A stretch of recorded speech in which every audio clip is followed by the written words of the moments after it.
হরে কৃষ্ণ বন্ধুরা, রাধে রাধে। কেমন আছেন? আশা করি সকলে খুব ভালো আছেন। আর এখন আমি কোথায় যাচ্ছি আপনারা তো দেখতে পাচ্ছেন। আমি এখন ফরেস্টের সেই ভাঙাচোরা রাস্তা ধরে এগিয়ে যাচ্ছি। জানেন কোথায় যাচ্ছি? আজ হচ্ছে পূর্ণিমা। তদুপলক্ষে আজকে এই বৈকুণ্ঠপুর ফরেস্টে মা বনদুর্গা দেবীর পুজো। আর সেই বনদুর্গা পুজো উপলক্ষে আজ হাজারো হাজারো ভক্তরা এই পথ দিয়ে এগোচ্ছে। তো আমি বেলা 2টোর দিকে বাড়ির থেকে বেরিয়ে পড়লাম সাইকেল নিয়ে। কি করবে, একাই বেরিয়ে পড়লাম। আমার বন্ধু কৃষ্ণ যাওয়ার কথা ছিল, সে যেতে পারেনি কোনো অসুবিধার কারণে।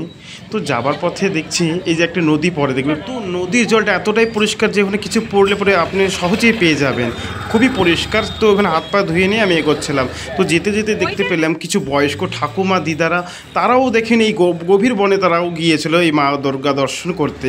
তো আমি অনেকটা পথ এগানোর পরে কিছুটা ভিডিও করার পরে এসে পড়লাম হচ্ছে আপনার পার্কিং জোন। এখানে বাইক বা সাইকেল রাখলে আপনার সাইকেলের জন্য 10 টাকা এবং বাইকে 30 টাকা করে গুনতে হচ্ছে, আর টোটো রাখলে হয়তো 40 টাকা এরকম গুনতে হচ্ছে। তো আমি সাইকেলটি একটু দূরত্ব রেখে দিলাম 10 টাকা দিয়ে।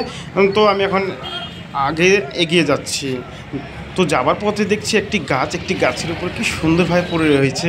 দেখুন দৃশ্যটা, আপনারাও দেখুন, উপভোগ করুন। আমার খুব ভালো লাগছিলো। হয়তো কোনো এক সময় প্রকৃতি মানে দুর্যোগ হয়েছিল বা ভেঙে পড়েছিল, সেই কারণে হয়তো পড়ে গেছে, সেটা শুকিয়ে উঠেছে। তো যেতে যেতে দেখছি হাজারো জনতা সেখানে যাচ্ছে, হাজারো হাজারো লোক যাচ্ছে। ছেলে মেয়ে বুড়া বুড়ি ছোড়াছুড়ি কেউ বাকি নেই, সবাই চলছে হয় মায়ের বনদুর্গার। আর বাঙালি তো জানেই নি, যেখানেই পুজো হোক না কারণ, যদি মাটির নিচেও যদি পুজো হয় তারা সেখানে পৌঁছে যায়। আমাদের এই সনাতনী বন্ধু ভাই বোনেরা তারা এতটাই উৎসাহিত এই ধর্মপ্রতি। জানি না ধর্মপ্রতি তাদের কতটা কি আছে সেটা জানি না, কিন্তু তারা উৎসাহিত হয়ে তারা এইসব মেলা প্রাঙ্গণে এবং যে কোনো অনুষ্ঠানে তারা অংশগ্রহণ করতে ভালোবাসে। এবং যে এই যে সামনে আসছে মহাকাল ধাম, অর্থাৎ যে আলিপুরদুয়ার, সেখানে দেখবেন লাখো লাখো ভক্তরা সেখানে প্রোগ্রামে তারা অংশগ্রহণ করবেন এবং বাবার দর্শন করতে এবং ভান্ডারা লাগাবে।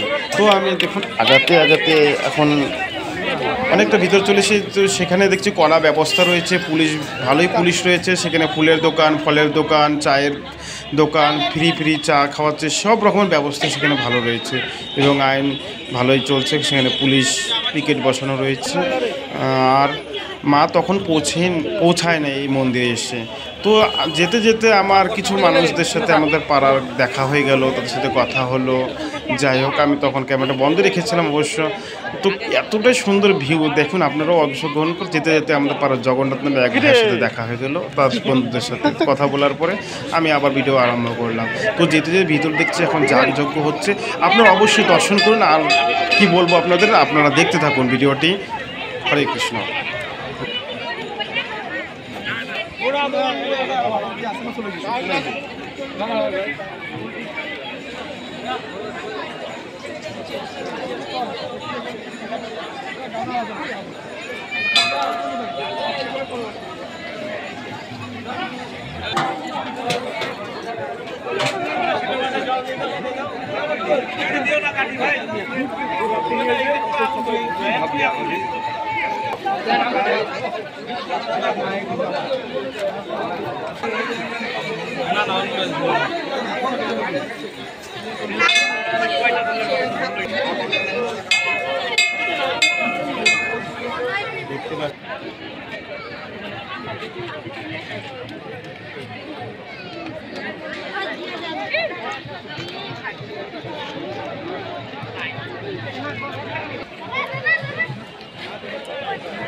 এখানে 100%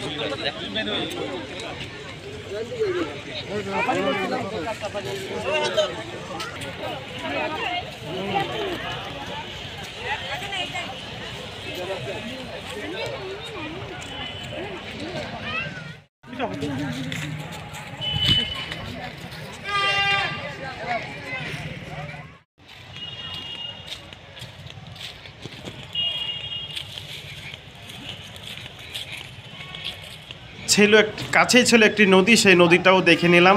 দেখানোর পর আপনাদের একটু জুম করে দেখিয়ে দিচ্ছি। অনেকটা নিচ, তো আমার ভয় লাগছিল নামতে, যে পিছলা খুব গর্ত, তাই আমি নামলাম না বেশিক্ষণ। তো এখন আমি বাড়ির দিকে রওনা দিচ্ছি, বেলা প্রায় শেষের দিকে 4টা বাজে, তাই বাড়ির দিকে এখন রওনা দিব। যেহেতু আমি সাইকেল নিয়ে এসেছি, আমাকে যেতে হবে, একাই এসেছি। আর যাবার পথে আমি মা বনদুর্গার আগমন দেখতে পেলাম। মা বনদুর্গা তখন মণ্ডপের দিকে যাচ্ছে, তখন বাজে বেলা 4:30। তো মা তখন যাচ্ছে, আর কিছুক্ষণ পরে মানে সন্ধ্যা হলেই 5টার দিকে এখানে গেট বন্ধ করে, আর কোনো পুণ্যার্থীদের ঢুকতে দেবে না এবং বেরোতে দেবে না। তো আপনার লাগলো ভিডিওটি অবশ্যই কমেন্ট করে জানাবেন।